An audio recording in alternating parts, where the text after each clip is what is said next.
Coming up on this episode of Nintendo Cartridge Society, everybody say, "It's a me." It's a me. It's dangerous to go alone, so the Nintendo Cartridge Society goes with you.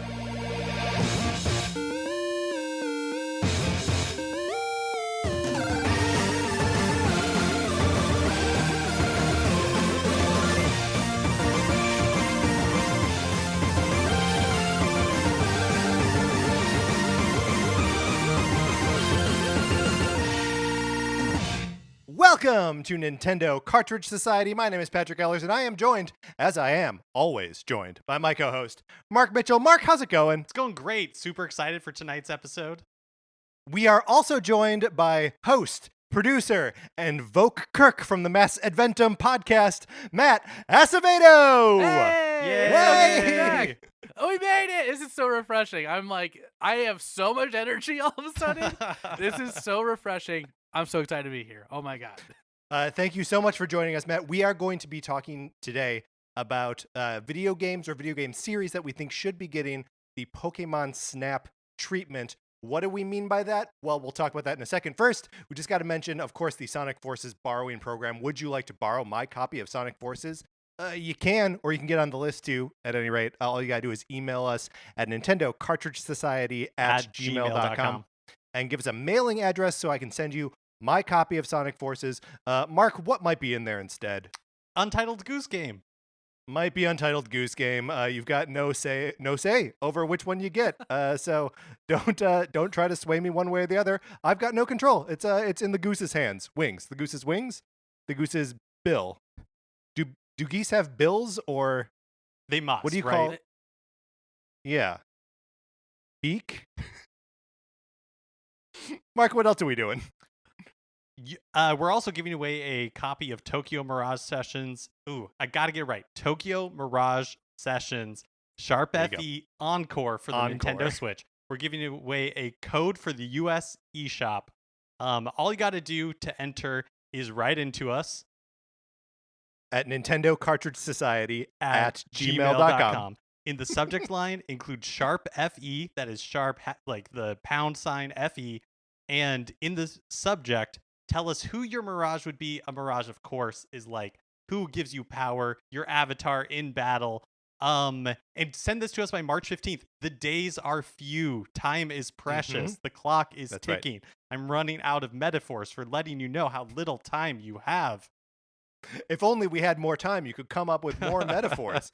And of course, what you write about who your Mirage would be has no effect on the likelihood that you will be selected. Zero. But please, continue writing in fun and clever things because I like reading them. And then Mark and I will, at that point, reveal who our Mirages would be. Matt, as long as you're here, who would your Mirage be? It could be. Now, this is not limited to Fire Emblem characters or even Nintendo characters. Who would be your avatar in battle? Oh man, it would probably be like Monkey D. Luffy from One Piece, because he's got that fiery spirit. He's strong. I think I would want to help him get back to the Grand Line, because that's like part of the game. It's like we gotta get this guy back to his world. And I don't know. I think we'd be really good buds. I think I just feel like we are one. Even now, I feel like he's with me. And what more can you ask for? Yeah, and that's a perfect answer. So everyone take note. Also, a Nintendo character. Technically, sure. Technically. Oh yeah, but Patrick, you bring up a great point. Who you put down has no bearing. The way we're going to choose it is we're going to take all the entries and we will randomly select a winner from it. But so you can't sway us by saying like, "Oh, Patrick would be my Mirage." It's not going to work. Right. Don't also, do that. I don't want to be anyone's Mirage. Patrick would be like, you would just accept that you're like a ghost. You're like, this is it. I don't need to go back. I know I'm not going back. This is what I do now. Just settle into a nice, comfortable rut. All right, that's enough of that. Let's get into our main topic. Let's talk about games that should get the Pokemon Snap treatment.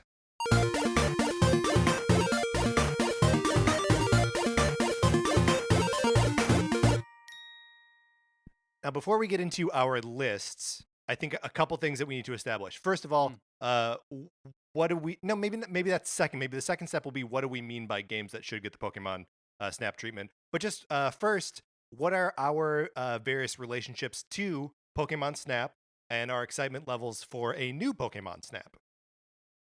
Yeah.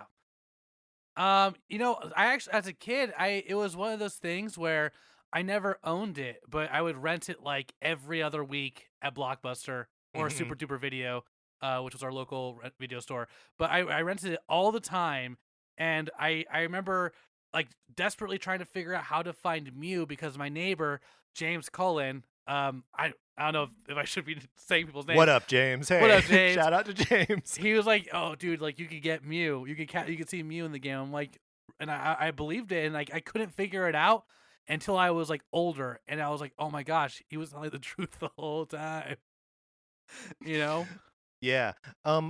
Yeah. So, you do have some like for you. It was like a social thing, or like you were able to like hear like rumors and secrets about it from like friends and like dig into it that way. Yeah, but I still got to play it and stuff, and Yeah. you know, I learned like all the tricks by like throwing like I forgot was it like Charmander or someone like you throw them to like lure them into the lava and they emerge as like Charizard. I think that was Charmander. Unless it was another fire type, you know. But it was like those little. I remember like being able to Yeah. figure that stuff out. But the Mew thing, I thought was just like a total crap. I was like, this isn't real. I can't figure it out. Wait, you so know? so how do you see Mew in the original Pokemon Snap? I don't remember, but I think you had to snap every single Pokemon, and Oh. it's literally like a moon stage. Like it's like a moon stage where Mew's like all over, like he's like flying around super fast, and you're trying to catch. It's literally just like a moon stage. It's crazy. It's crazy, and it sounds like something like a third grader would make up. It does. Fake. It sounds totally fake. That's a my uncle works at Nintendo style rumor right there. It totally is, man. But I love that game. I was obsessed with it. You know, I mean, I rented it all the time. You know. Yeah. Mark, do you have any experience with the original Pokemon Snap? No, like I never rented it. I've saw it at like friend's house, and I played it like at the demo stations at Blockbuster. But like Sure. I didn't entirely understand it at the time. And I think like because I only ever interacted with it really in those like demo stations where you know you're also trying to like look through the horror films before your parents come over. You know, you're like Sure. looking at all the Yeah. video boxes. So time is precious at a Blockbuster. But no, so for me, I actually think that I'm probably more amenable to it now than I would have been then. Because like now when somebody tells me, oh, like this is an opportunity for you to be in this like really cute world, just interacting and taking pictures of these like really cute Pokemon, I'm like, yes, that sounds super appealing. That is 100% how I want to spend my time. Yeah, I mean that's sort of where I was too, is like when the game came out, like you know, that was a little bit after Pokemon Stadium was out, and like Yeah. I remember like being totally enamored with Pokemon Stadium and the ability to take my Pokemon from, you know, Red and like put it into the cart thing that goes in the back of the controller, and then they're suddenly on the screen. Like that was magic, right? That blew Um, my mind, dude. That it's- was like unreal. Like, it's look still- at I mean, technology. Man, that yeah, it is lock on or lock. Do they call it lock on technology? The Sonic and Knuckles thing where you put the Sonic and Knuckles and then you put Sonic 3 on top Yeah, of it. I think that's Yeah. what it was. Yeah. Lock on technology. Yeah, but so I remember like getting that and understanding like, okay, this is a way to play Pokemon on the Nintendo 64. And then when Snap came around, I was like, okay, but I'm not playing the game anymore, right? Like I still had that like hurdle in my head. Like I think the same way that I probably wouldn't have been into Animal Crossing at that time, because I'd be like, what's the game? What am I doing? Yeah. And now just the idea of like existing in a world is so much more. And look, not just because I've been stuck in my house for the last year straight, but you know, just like the opportunity to exist in a more magical, or like you said, Mark, like this cute world, is super appealing to me now. Yeah, and do you guys remember that there used to be a thing at Blockbuster? They had a kiosk where you could like, I don't remember how it worked because I mean this was when I was a kid, but you could print out like photos, Yeah. like a little Yeah. strip from the game of like your Pokemon photos, which was crazy. Yeah. What? No. I mean, this was an era when we were printing stuff out, Matt. Like this. Do you remember the Game Boy camera had a printer? Yeah, yeah. Yeah, it's It a wasn't. crazy little thing. Yeah, I can't believe that worked, dude. And you know what's crazy about it too? Like this is might be showing like I guess my age or something. I don't know. Like how like I think I was like in that moment. Like I think that was the first franchise that I realized like spun off from like an original series. I remember being like wow, they're making other games based off of like Pokemon Red. Wow, like that was like when it clicked for me. You know what I mean? I was like, it kind of blew my mind, and then that led to like Hey You Pikachu and stuff like that. And I was like, wow, look at all this love this game's getting. It kind of like that looked like even though there have been so many Mario games and spin-offs like that had played, like I don't think I realized like Yoshi's Island was like a spin-off of Mario Bros for like a while, you know. But anyways, Yeah. Well, no. I mean, that's like a legit thing to be like sort of wowed by, though, especially because like, and we talked about this a little bit, Mark, when you and I talked about the that Pokemon Presents video from last week, where they just like went through all of like the games and cards and various little peripherals.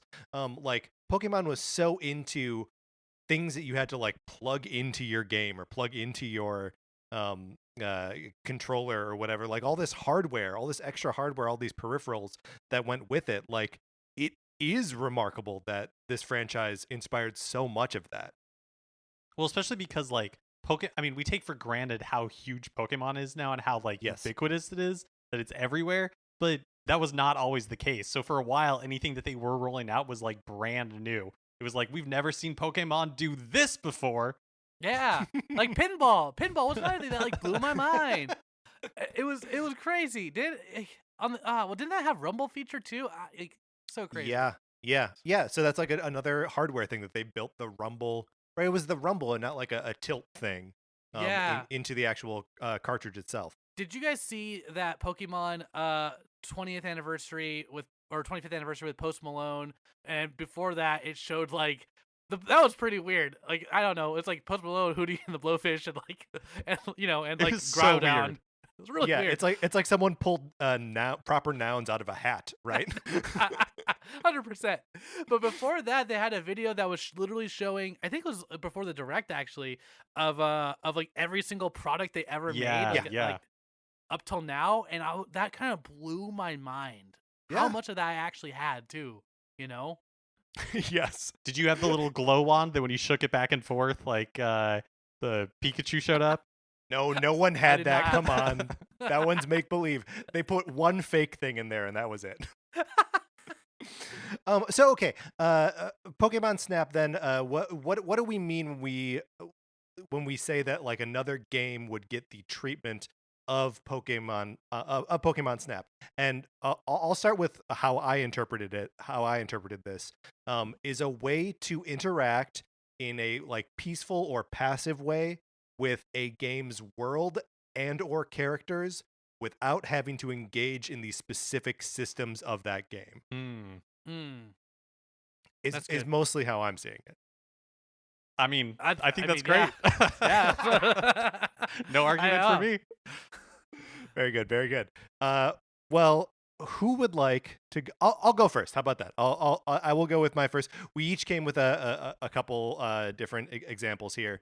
So my first one is a little bit off of the like strictly Nintendo path, and I started wide and then realized I actually wanted to be much more specific. So I've really been enjoying the Blizzard Arcade collection, in particular Lost Vikings and Blackthorn. They're super fun, and they have like great history segment to them and like concept art and stuff like that. So it made me really wish that there was a way for me to interact with Blizzard games that didn't make me play Blizzard games. And at first I was like, it really just boils down to two, right? To like World of Warcraft / like the World of Warcraft and Overwatch. And then I was like, well, WoW sort of like Hearthstone kind of already is that, right? Like if I want to let myself get involved in like a card game, in the mechanics of a card game, I can deal with those characters and that sort of stuff. So now I'm just reducing it to specifically Overwatch. Because look, I'm not good at first-person shooters. I don't like playing online games where I'm definitely going to disappoint everyone on my team. But I think the characters are so cool, and like I love the implied history of like what Overwatch was and like what it did and how it broke up. And like if I could just spend time like going through the different big events in Overwatch's history as like I don't know someone just documenting it. Yeah. I feel like that'd be so cool. Yeah, that'd be super, super cool, man. Most of what my Overwatch like anxiety comes down to is not wanting to disappoint strangers online. Yeah, I get that. And I mean, the worlds are so. I mean, you look at the levels and everything. Even like the animatics that they make for the game. There's a lot Yeah. to explore. You know, a lot of really great geography, cityscapes, all that kind of stuff. So in this game, are you like the Matthew Brady of these Overwatch battles, where you're like a photojournalist whose job it is Yeah. to like document like what's going Yeah, on, sure. share it with the masses? I mean, yeah, that makes sense. That you'd be a photojournalist or like someone who's working with like the Ken Burns of the Overwatch universe, Yes. right? So you Yep. just need to take a lot of still photos that he can then pan over slowly for his documentary. Yeah, you could add in a mechanic to. I mean, this might get weird, Matt, but it's okay. I'm gonna say it anyways. Like you could add a mechanics like because like Overwatch is the like the heroes, the league, like they're like first responders basically, Right. right? So it's like maybe it's this guy you're following them, but like how are you gonna spin it? Are you gonna spin it like Mm. they're bad for society, or like they're doing their job, you know? Yeah, sure. So like you could choose to either be like documenting it, I guess accurately, or being like a J. Jonah Jameson type and Yes. being like, yeah, I like that. Give me Yeah, put a pictures little of bit of a- Tracer. Put a little bit of a morality system into your Overwatch snap. Yeah, exactly. So that's my first pick. That's fun, man. I think it would be good. It's so like that world is so colorful and like the characters are so bright and like fun looking and like I don't know. Every time I see the like the little videos when they're like when they were teasing characters or whatever, um, everything's like well acted and animated and like just let me see that. Yeah, that's good. What Yeah, yes, Matt. do you want to go next, Mark? No, go for it. I'd love you to. Okay, cool. So while we're on the topic of like reporters and stuff, I also had like a reporter pick kind of a thing, where you're it would be for Earthbound, and you're a photographer for like On It News, and and you're taking pictures of like everyone and like like getting the scoop and everything, but like you're actually following like a trail to like a bigger mystery that leads to this cosmic level kind of thing, but you're just like following along, taking pictures of everything.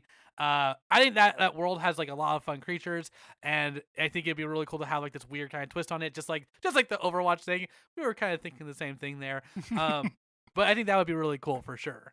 I wonder in your head, or do you imagine that it would be like it's still in that like 16-bit art style, or are you fully like rendering it at this point? Oh man, I kind of like it 16-bit, but like in the perspective, like first person, Like Doom. yeah, like, kind of like it's honestly kind of like Doom or like early Minecraft, like everything looks all pixelated and stuff. That's Matt, this is a great pick. It is also one of my picks. So there is in the original Earthbound, or the Mother 2, there is a cameraman who shows up at like two or three like dozen different points in the game just to like take Ness's picture and like the picture of like the party members. So like you could just be that character. Yeah, You could be the cameraman. He's already in the game. yeah, that'd be really cool. And you make it a shorter campaign for people who haven't played Mother 2, to kind of get the gist of it through the lens of the journalist. And all of them, right? Like for all intents and purposes, the only Mother game that we have is Earthbound, right? Like Earthbound Beginnings is playable on the Wii U if you have a Wii U, and you downloaded, you know what I mean? Like it's such a hard, weird way to get it. And then Mother 3, of course, famously never localized. And it's not even like Earthbound is on the Super NES Switch Online. Like these are games that are mostly buried, that are hard for new people to interact with. But it's such a big part of Super Smash Brothers, right? Like there are two characters, multiple levels, and it's just like we should not have to dig through wikis to figure out who these characters are. We should be able to play as the cameraman. I totally agree, man. And it'd be like a chill time, because I mean, Honest's pretty peaceful for the most part, Yeah. Yeah.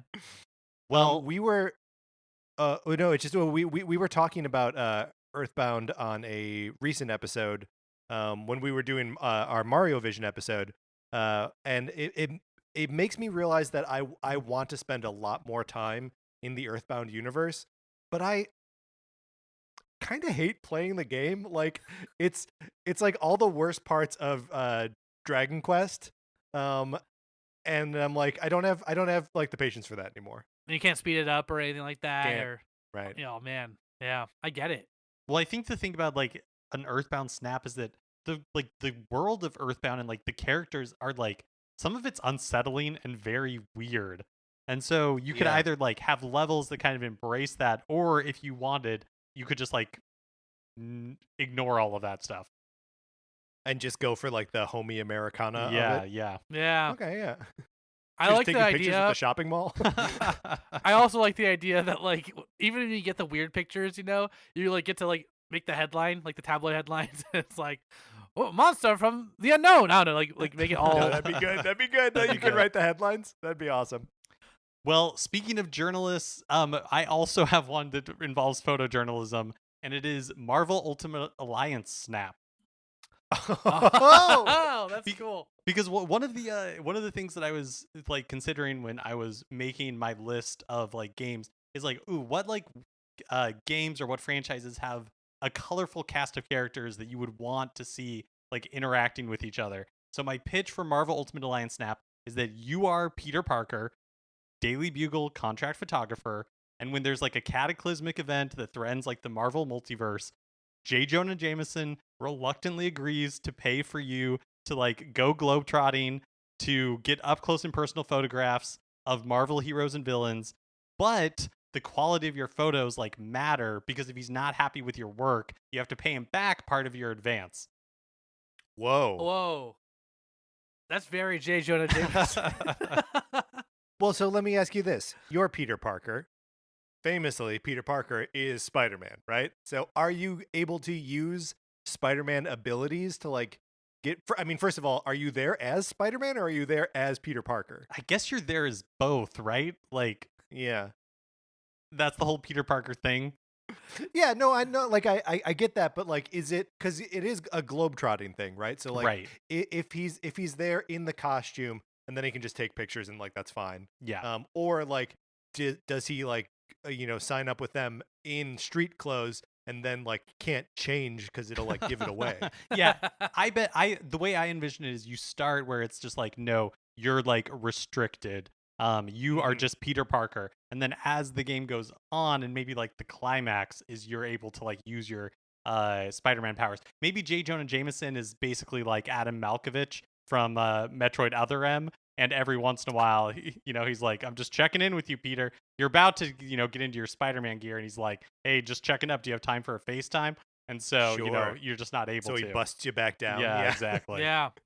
I like the justification that Peter Parker could say too. Like there's this, big old cataclysm happening and everything, and Peter Parker is like, with great power comes great responsibility, but the people need to know what's happening.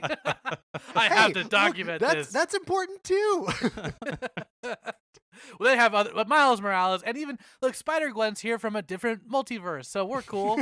I gotta take some photos. I mean, look, if WandaVision taught us nothing else, it's that normal people in the Marvel universe are incredibly well educated about what happens in big battles between Thanos and the Avengers, right? So like someone had to be there to like see it and document it, and it may as well be Peter Parker. Yeah, I agree. He's the right age. Yeah. Yeah. Mark, that's a good pick. I feel like that's still sort of a stressful game experience. Yeah, I guess potentially. I mean, the nice thing about the Ultimate Alliance like franchises, especially the third game, is that it is very like comic booky. Like it's very cartoony and very colorful. And so it's not like as serious as like the Marvel movies, which I wouldn't even say are like that serious. But Right. I think the game would have like a fun bent to it. Yeah. I need to beat that game still. I got. Me too. Like, I didn't want to grind. I got to the point. I'm like, I gotta grind. Oh man. For my next pick, I am picking F-Zero. Now, don't get me wrong. Oh. I love the gameplay of F-Zero. I love the like you're going so fast you can barely even see what's going on. But I also really like the aesthetics of F-Zero, and I don't think I enjoy them at the same time. Do you know what I mean? Yeah, 100%. I don't think that the racing is the perfect vehicle to experience. Like at whenever the last game was out, there's over 40 characters in F-Zero, and they all are like aliens or robots or men from the past frozen and like brought back to life, and like it's some crazy stuff. It takes place in the 26th century on Earth, and there are death races being sponsored by like the super elite mega rich. Like someone should be documenting that, right? Can I pitch that we title this one F-Zero Photo Finish? Ooh. Oh, Mark, that was yes, you may. I just feel like we just made like $10 billion right now just from that pitch. I pulled a couple paragraphs from the wiki entry on F-Zero just in general, because like I feel like the story of these games is something that we kind of like overlook, right? Yeah. So here's one paragraph that I pulled. The games portray races in the future as having come under the influence of wealthy ex-space merchants. They thought that a fast and violent race would be an effective way to get people to gamble, so the ex-merchants established the F-Zero Execution Project. The F-Zero Grand Prix dates back to the 26th century and is still sponsored by the wealthy elite who originally organized the Execution Project for those events. These races feature the most technologically advanced racing machines, competing in numerous circuits of fast-paced action. It's known for its wild fans and unusually eccentric competitors. Every single one of those things need to be photographed. Wild fans, high technology race cars, eccentric competitors. You know what I mean? Like we need to see all of it. I just love that F-Zero is so 90s future. Like it's so like like Stallone. What's that Stallone movie? The Demolition Man, or like yes, yeah, Dread or something like that. It's weird how Twisted Metal it is too. Yeah, like, absolutely. Like I could have just been describing Twisted Metal right there. But there's also this, and I never played F-Zero X. But here's this paragraph. F-Zero X's storyline starts after the 7-year suspension of Grand Prix races due to the horrific grand finale. The game, yeah. Hey, hang with me here, guys. The game explains the horrific grand finale was a violent and fiery accident that burnt 14 drivers to death. So, like, come on. The game should take place during this horrific event. Oh my gosh. It's like the Hindenburg of the F-Zero universe. Right. And your job in this game is to document it. Fun. So far, a lot of these games that we're pitching are a little stressful. Well, I mean, look, you can't not be stressed out in the F-Zero universe. I don't think. Agreed. I totally agree, man. F-Zero photo finish. Mark, good work. All right, Matt. Let's hear your next one. All right, this one I'm really excited about. Okay, this one I think could be like, I think this could make a lot of money. All right, I don't know why I'm pitching this. Yeah, I'm pitching this to y'all. This one it's Paper Mario Captain Toad's Exploration Snap. Ooh. It's not as tight. It's not good at photo finish, but it's what I thought of in the moment. So, but anyways, it's Paper Mario because the world's so colorful and vibrant, but following the Captain Toad Explorer crew. And I don't think you're Captain Toad, but you're like one of the ones with like the spirally like glasses, and he's actually the photographer. And you're going around blue the one. paper. Yes, notoriously knows the blue one. And you're going around taking photos, looking for new life and stuff like that, and documenting it. But what I like about the Paper Mario universe is that it can really implement a lot of like the original Pokemon Snap kind of mechanics by like throwing things at like just like we saw in the last Paper Mario game, like things were like crumpled up, or like it was like, oh, is that a paper airplane among birds, or like and all these like kind of paper mechanics can be a really fun thing to kind of play with to like reveal them in the moment. Yeah, that's really cool. So when you take pictures of paper, is there something there? Like what's right? Because it's already like you're getting like a flat representation of something that's already flat, or like do you print out the photos and they're like a pop-up book? Yeah, that. You know what? That wasn't part of my idea, but I'm adding it on now. You can print them out at your local Blockbuster, and you can make a pop-up book album. No, but I think it would still. Yeah, I think it would still be 2D. I don't know. Like, I don't think it would be like 3D. Yeah, sure. Now I can't remember. Does Captain Toad make like a cameo in like any of the paper, like this most recent Origami King? The only reason I ask is because if he hasn't, it feels like a wasted opportunity, because I'm imagining Captain Toad and the other like treasure, or the other what are they called? Toad Brigade. Yeah, the Toad Brigade. Like I'm imagining them in the style of Paper Mario, and it's adorable. Yeah, isn't it awesome? Yeah, I mean, we had so cute. we had Professor Toad, who you might confuse for Captain Toad, because it basically looks like Captain Toad, but Well, it's 'cause he's a Professor toad. They're very similar. Yeah, it's a toad with like a backpack and like in like a Yeah. hat. But I don't think Captain Toad's actually been in Paper Mario. He might have been in the original one, but I think it's just Explorer Toad. This is perfect though. Like I think this can be our introduction to totally Paper Captain Toad. Like I think that's it is past time that we have that. And the world, I mean, like, just God, like, I know the last game was really great, and like I think the scenery in Origami King was phenomenal. But if you even go further, like Thousand Year Door, and even the original Paper Mario, and even like Paper Jam, and all these the DS ones, like there are a lot of great like species and characters and worlds that you could really visit and take advantage of that environment. That not and I'm not. This is not a dig at Origami King, because I adored that game, but I think the Toad gimmick was really great and funny, but it was, for me, I really missed that aspect of like all the different species and stuff. So I kind of it would be a great way to incorporate all of it together. Yeah, and I think like the other thing with and I'm thinking specifically of Origami King, where it's like it did have so many cool environments, but for one reason or another, like they're not that populated, and so it would be fun to see like in those environments, but in like a bustling situation where like toads and other species are going about their daily life, and so that would be really fun to see. Oh yeah, but maybe the plot is they're doing this to try to like get back. There's someone who's like took a photo of Mario, and he's trapped in like a photo paper book. He's trapped. A paper book. He's trapped in the photoverse.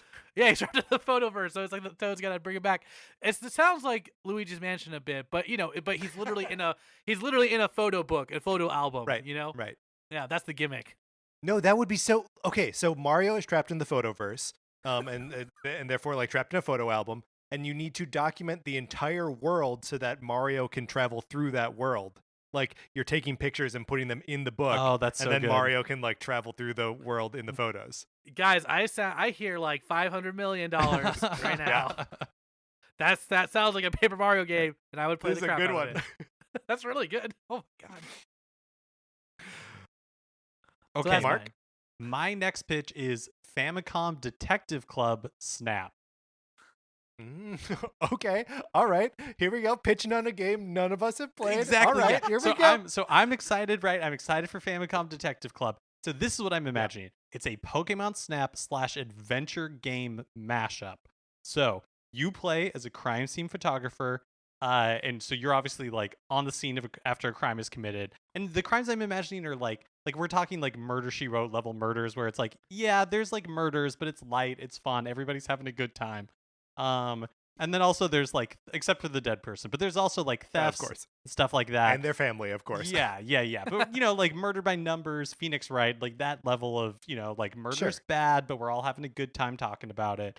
So your job obviously is to like move through the crime scenes and take photos, and then after you've done a pass, you review the photos to look for clues that ultimately like help you solve the crimes. So you might have to pass through these environments like multiple times. Right. So you are like a crime scene investigator? You're a crime scene photographer who just also happens to be really good at solving crimes. Yeah, you get in trouble a lot from your boss. It's like, you're out of your jurisdiction, but dang it, you're good. But you get results. You're just supposed to be taking the pictures. Leave the detecting to the detectives. We just don't have room in our payroll right now for another detective. I can't give you 2 paychecks. Yeah, no, that's good. I wish I knew more about Famicom Detective Club. Is that what it's called? Yeah. Okay. Yeah, I mean, I know nothing except that they are adventure games and what we saw in like the trailer for the last Nintendo Direct. But I feel like, as a connoisseur, a self-proclaimed connoisseur of these mystery TV shows, I feel like I have an understanding of Famicom Detective Club without actually having played it. You know what I mean? It's like it's an aura that it gives off. It's like it's a scent that I'm attracted to. I mean, yeah.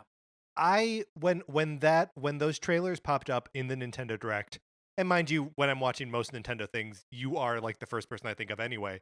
But you were definitely the first person I thought of when I saw Famicom Detective Club. I was like, uh-oh, that's a Mark game. Yeah, thank you. It looks, honestly, I'm really excited to play. It hasn't come out yet, right? It's later this year? Yeah, May. Right, It comes out in May.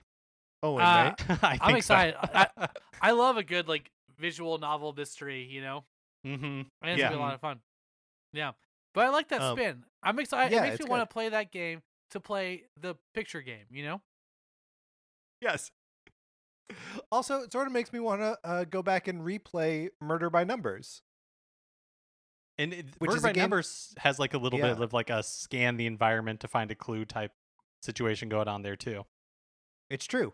And that was there are still puzzles in that game I haven't unlocked because there's like a skippable clue in the third mystery that like when I played through it I just didn't find it and therefore never solved all the puzzles, and therefore there's one like locked for me still.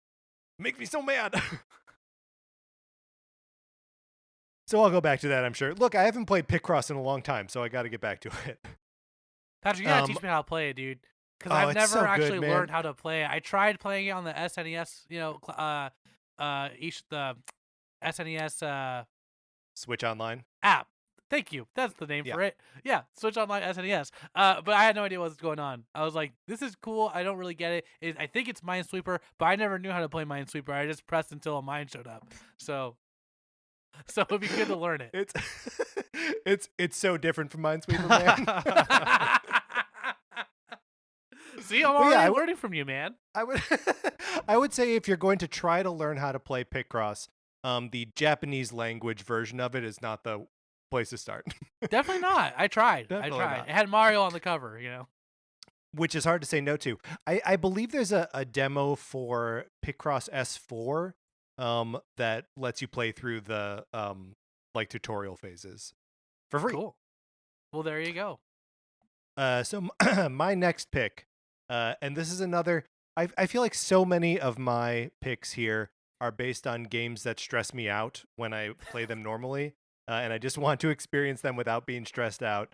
So I'm going to propose here a doomed photographer who has to go through the same 3 days in the world of The Legend of Zelda Majora's Mask and just photograph what those people are going through in their last 3 days before the moon crashes into them, and then goes back in time and it just continues to go through. And because the thing that stresses me out about Majora's Mask, right? Yeah. Is that you fix something, right? You fix something, you've restored the Gorons, there's no longer snow up there, it's great. And then you get the thing you need, and then you just teleport back 3 days, and then they still have their problems, right? Like, there's no fixing things for people. And if you are this photographer guy who's going through the same time loop, you can find the good things that are happening and take evidence of the good happening, right? So your camera remains consistent. So when something good happens, you have it documented, and then you'll always know that it happened, right? Because you took a picture of it. So that's my pitch, is just a photo guy who's going through the Majora's Mask loop over and over again. That's so dark. I know, that's how I feel. It's good. It's good. You're photographing the good things that happened. It's no darker than Majora's Mask is. That's like hiring like a funeral photographer. I don't know if that's a thing, but it sounds like it. I mean, I guess the service that I see it providing, Patrick, is that like it stresses you out. So I see this photographer person like following Link around, documenting the good, and then like providing you as Link that evidence, so that way you, Patrick, are like, okay, I can keep going. This is maybe that's like, what I'm not cool. caught in the 72-hour loop forever. I like the idea that at the end of it too, he prints it for like all the townspeople in Clocktown to be like, this is how he did it, and it's like, oh my gosh, this kid was the hero, you know? Yeah. Yeah. Although I guess it would be weird if then like the final like trip through the 3-day cycle, if you weren't one of the people that Link helped, but you still had photographic evidence that there was like a parallel universe you who was helped. Like how would you deal with that? Like that would be a bummer. It really would be, huh?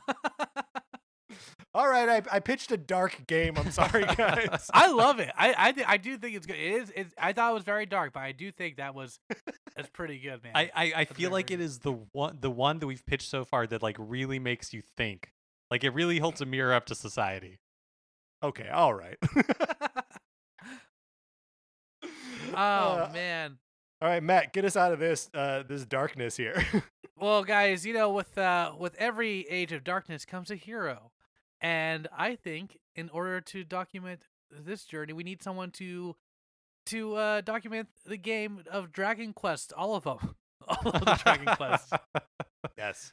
You know, like the darkness has come, you know, and the only way you gotta do like Sylvando, and like you gotta like take photos and make and show everyone that like here are the bright moments that we had to live for. Here, you know, but outside of like the story, I mean, Dragon Quest has so many incredible creatures, and in their like own environments, it would be fun to see them interacting with their environments a bit more. Like, what would like a slime do?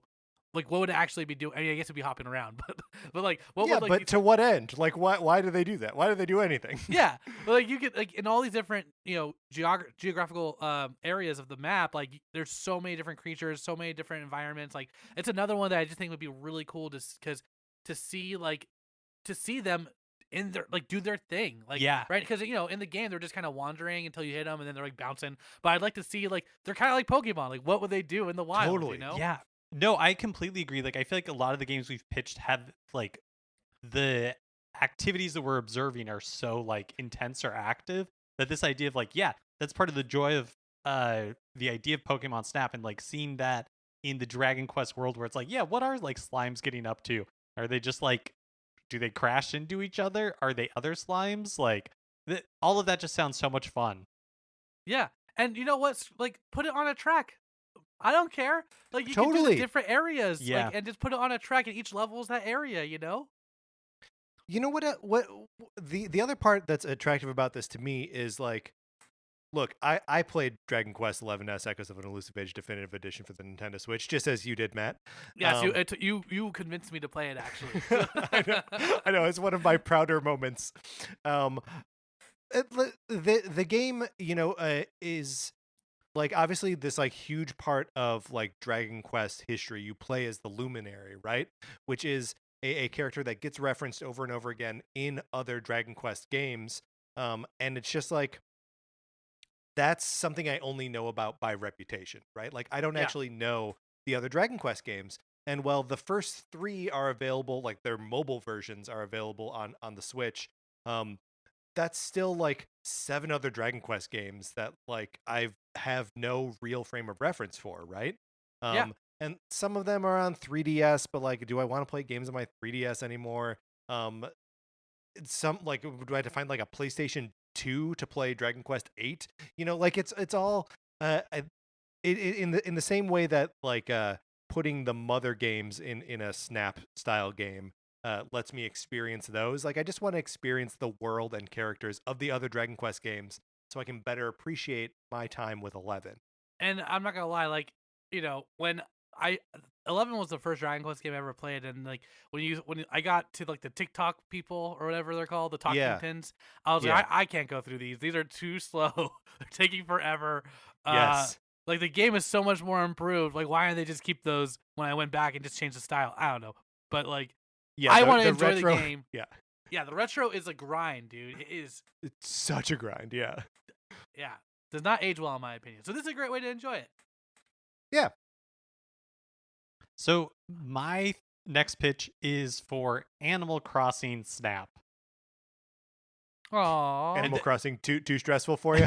No, this one I thought immediately like, ooh, like Animal Crossing is all about just kind of like hanging out, existing in the world, interacting with your villagers. But one of the fun things, especially about like New Horizons, is watching like the villagers interact with each other, or just walk around and like read a book, or Yes. chase a butterfly or whatever.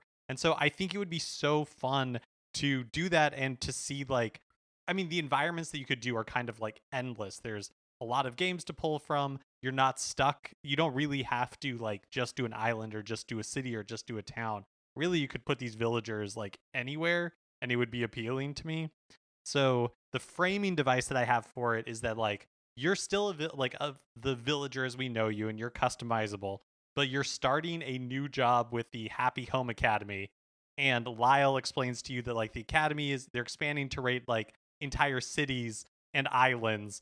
So he's sending you on research trips to different towns, and then your job is to take photos that like capture the essence of the settlement, so that way they can praise it appropriately. That's good. You know what I like about this so much, Mark, is when you play Animal Crossing, your experience of the other animal villagers are limited to 10 at a time, you know? Yeah. And even if you are someone who's like pretty readily letting people leave and new people come to your island, you still are going to experience maybe what, like 20, 30 different, and there are like 400 of these characters that most people just never even get to experience. Yeah. I love that idea, man. I think that's a really, really fun one. And it's like, I kind of like it better than the Happy Home Academy game. I was really disappointed with that game, personally. Is Lyle the appraiser in Happy Home Academy? I don't know the Animal Crossing character Lyle. Yeah, he's like a little otter, and it's him and like his niece in Happy Home Academy, I think, are like the purveyors of it. I don't think he's shown up in New Horizons yet. He's the one who sends you the letters that you get, but I don't think he's actually shown up. But he's like a little like blue otter. Okay, yeah, interesting. I'm looking at him right now. He's cute. He's got big glasses. He is very cute. I mean, you can't go wrong with an otter, dude. No, true. No, very They true. hold hands Very true. while they sleep. For a second, I was wondering if we. Oh, hi. Can you guys see me? Yeah. Sorry, I thought I lost you for a second. Okay.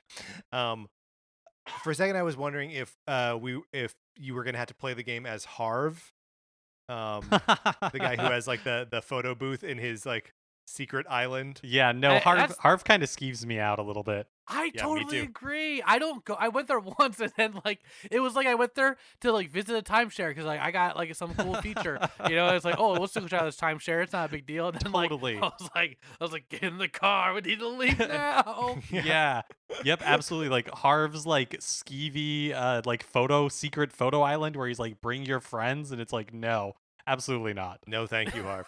Here's the thing. Here's the thing I will say in Harv's defense is anyone that you take photos of on Harv's island, then you can buy posters of them to put up in your house. And so it's a good way to, if you are gonna let your villagers like move away, that you can have a poster, like take a picture and then like put a poster of them up.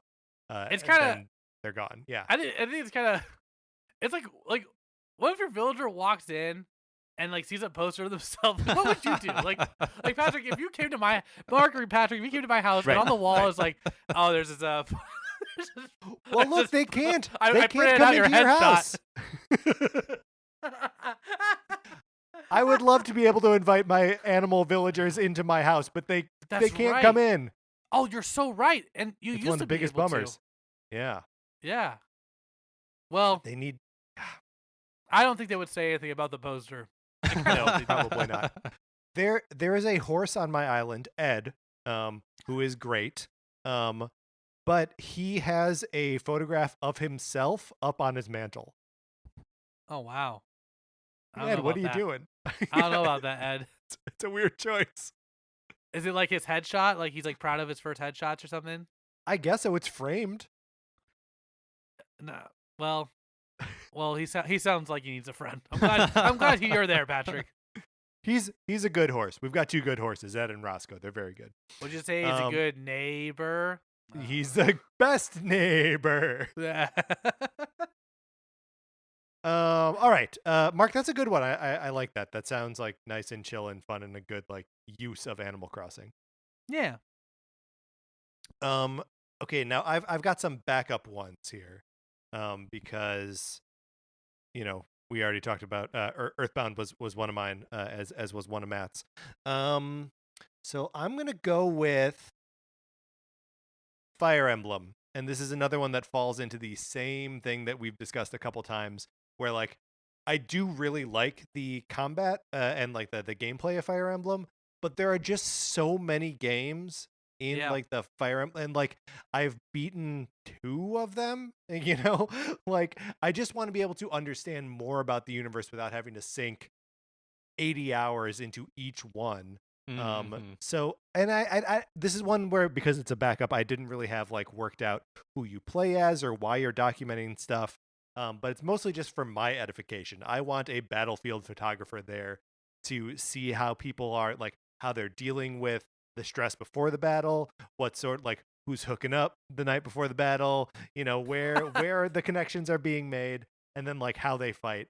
Because I feel like I just want to know these characters and their world better. Like I don't have any real handle on like who Marth is, right, or like Ike. Like these are all characters that kind of predate me being invested in the series. If it was taking place at the Garen Mok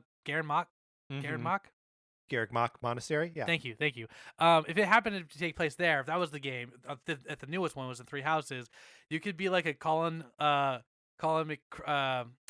Oh my god, I'm blanking on my names right now. Yeah, from Harry Potter, Colin McCreary. Colin McCreary character, yeah, just taking a bunch of photos, like you're the little journalist class all by yourself, Yes, the Garrick Mach school newspaper. The Garrick Mach Monthly. It doesn't come out very frequently.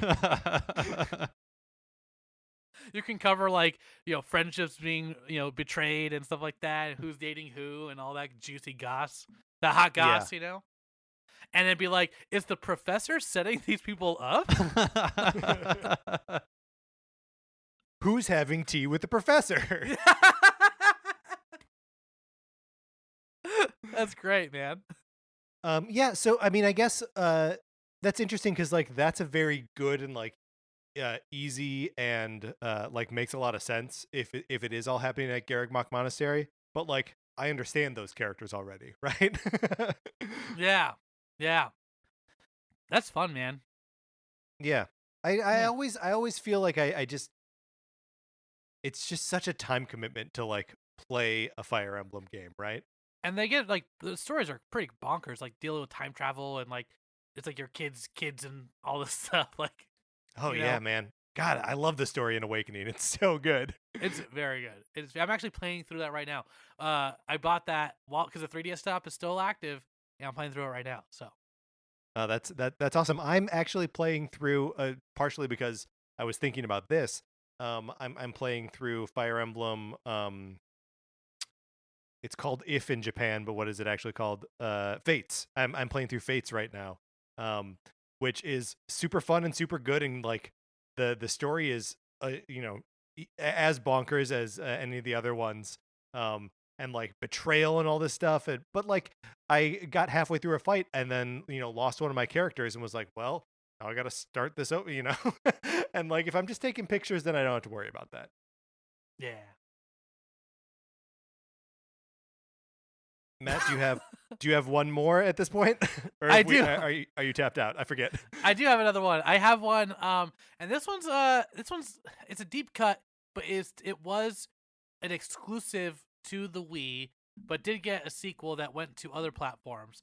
But I think it would be so dope to have an on rails photography game for Epic Mickey. Ooh, that's so good. Oh, That's so good. yes. Thanks, man. Because I think in general, how cool would it be to just go through the rides and Yeah. like make stuff happen in the rides, and take photos of that? I think it would be such a cool thing. Like it's literally the Pokemon Snap formula, like simple as that. On rails, you go. It's like you've been brought on as Mickey Mouse to take photography for Yen State or something. Or you have to, like who cares about the ink stuff? That stuff. Forget about the ink stuff. Right. You know, Everything's colored in. It's fine. yeah, it's fine. But you get to go through the rides and like.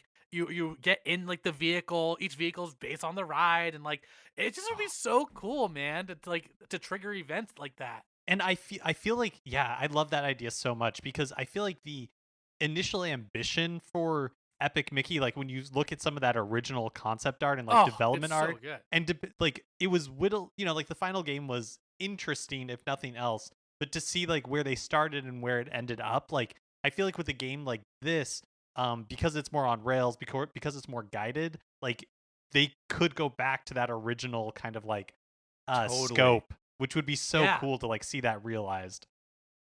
Because I mean like Mark said, like that concept art was incredible.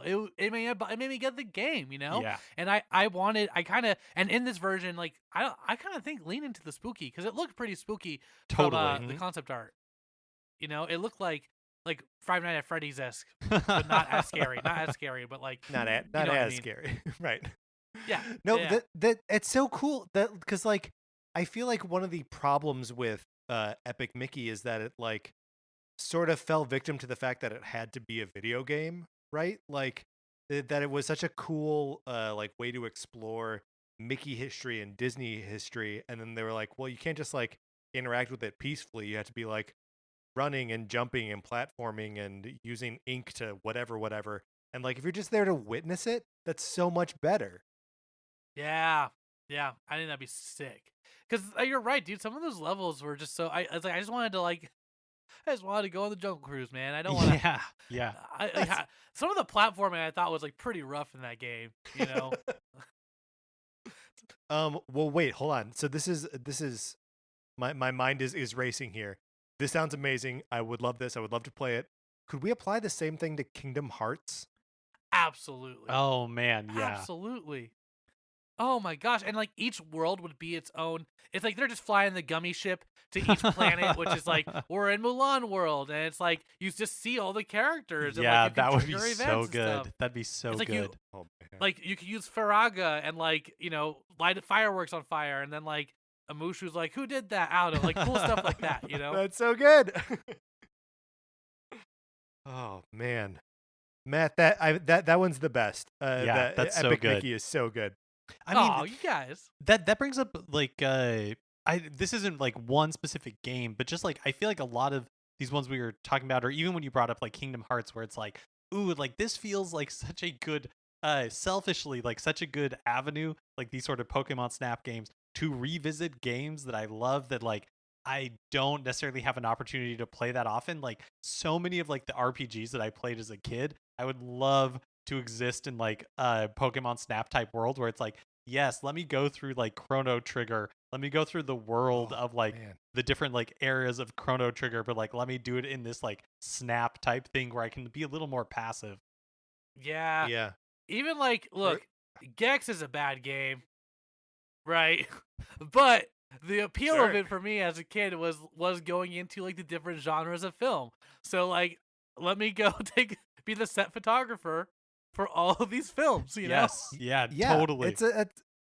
It's man, I like honestly the thing that was challenging about this exercise was like kind of narrowing it down to just a couple games, because there are so many like cool design elements in every game, right? Like there was a little bit here where I was like, I should put some like fighting games on here because like I like fighters, but like I don't really want to, devote a whole bunch of like new time to learning how to figure out how to play Tekken or something, right? Like I'm a Yeah. Street Fighter guy, but like there are these cool looking characters over here, and like I want to spend time with them. I want to see what they do. I want to see what they're about. Someone designed these things, and they're great. So I think maybe just every game should have a Snap version. Is that a cop out? I mean, I'm kind of with you, man. I mean, I was thinking about on my list. I've never played Yokai Watch, but I'm like that basically follows the Pokemon formula. Right. And could also be like have a Snap game, just like Yeah. Pokemon Snap. Yeah, Patrick, Even I feel like Digimon. yeah, Patrick, I feel like the easiest yes, I would say every game that I like and you can replace like, should have a Pokemon Snap equivalent. Monster Hunter was also on my list of alternates, which would be just like Pokemon Snap. They'd be like the exact same thing, except with scary monsters instead of a cute one. Yeah. Side note, I saw the movie and it is bad. I drove to El Monte to watch that at a drive-in. Oh no! How do But you I guys got feel movie about theater popcorn. How do you guys feel about the original, or not the original, but like the Resident Evil movies, the Resident Evil live action movies? I think they're fun, man. I don't think they're like their own thing. I really it's a bummer. Like I like Mia Jovovich. I think she's really good. Yeah. Like I saw that movie The Fourth Kind and it was spooky. And she's really good in it. But she is like one of the, honestly, like I was talking to Emily about this. And she is one of the few like consistent like female lead action protagonists that's like she's always doing like really cool stuff. Yeah, for the last like 30 years. Yeah, dude. Even though like some of these movies are like not good, it's still cool that like she's kind of leading that charge. Yeah, I agree. I haven't seen the Resident Evil movies. I don't even know at this point, like 15 years at least. But I remember really liking them, or not really liking them. Maybe that's a stretch. I remember being entertained, Liking them well enough. Yeah, I feel like the first one at least is like pretty good, right? Yeah, just like the games at some point they went full just action, Right. which is fine. But I think the last movie I saw of Resident Evil was literally just Alice is killing a bunch of people, like a bunch of zombies, like super easily, like Underworld style, Mm-hmm. So we're saying yeah, man. definitely Resident Evil Snap, like definitely. It could be, dude. That one could be spooky though. That one could It be. could Really, it could be really good. yeah, if you basically follow the formula of like Resident Evil 7, I feel like you fly can on the wall. I feel like you can make a fan hack of like Umbrella Chronicles that is, instead of like shooting the zombies, it's you're just camera flashes every time. Yeah, anything like. I mean, we literally got a horror camera game, which is Fatal Frame, which like scared the poop out of me because you can't see the spirits until you hold the camera up, which is so mean. But like there's the camera games are great, all kinds of fun. Yeah, we just need more camera games. Look, I feel like we're getting a lot more of like photo mode in games, right? Like even like Super Mario 3D World and Bowser's Fury like have a camera sort of stapled onto it. Basically just the Mario Odyssey camera put into that game. But yeah, let's take the gameplay out of all these games and just make everything a Snap. All right, I think Mark, we didn't have any more from you, right? Like that was that was it. Your three. Okay. I just want to make sure we weren't leaving any on the table. I mean, we got to a point here where we were just like all games. So once you go all, it's like, how do we go back? How do we? Yeah, I mean, really, how do you scale back? Matt, thank you so much for joining us. Thank you guys. This has been a blast, man. And it's so much fun. And I gotta say, Mark, Photo Finish that's gonna make a lot of money someday. But not for me. Oh. Photo Finish, F-Zero Photo Finish, and Paper Captain Toad rescuing Mario from the Photoverse. Oh yes. Those are the $1 million ideas in here. Absolutely. Yeah, thanks for Matt, having me, guys. Yeah, of course. Is there anything you would like to plug? Yeah, man, guys. I am on check out Mass Effect Adventum podcast, which is our actual play tabletop RPG podcast set in the Mass Effect universe. You don't have to have played Mass Effect to listen. We've had some really great guests on, like Joven Shire from Smosh Games. We've had the voice of Commander Shepard himself come on, and voice of Vorcha, which is really fun. Someday we'll get FemShep on there. We'll get Jennifer. I would love to get Jennifer Hale, but come on by. Maybe at this point. Maybe when you listen to this, Jennifer Hale will have come on. So, Oh, and Kelly Nugent's coming on soon. Oh, well, there you go. Kelly's been on this show a couple times and is, obviously on same day shipping with me.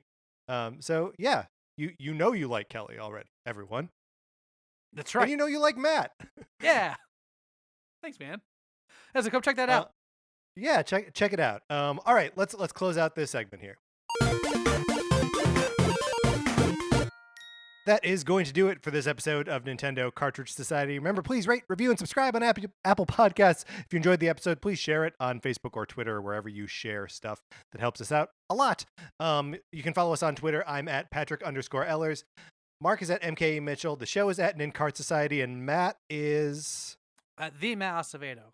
There we go. And then there's also a Facebook page, which is just Nintendo Cartridge Society. Olivia Duncan made our logo. Our theme music is provided by 8-Bit Betty. You can get more of his music by going to 8bitbetty.com or by listening right now. For my co-host, Mark Mitchell, this is Patrick Eller saying thank you for listening.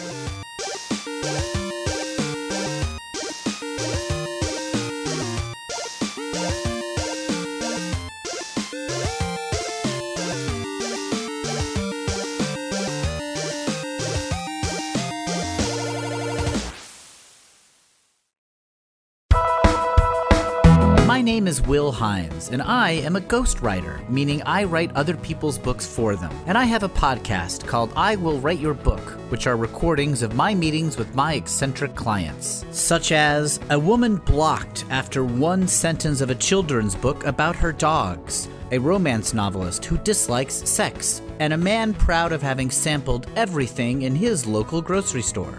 This podcast has been described as fully improvised, played by some of the best comedians on the planet Earth. Hey, that's pretty good.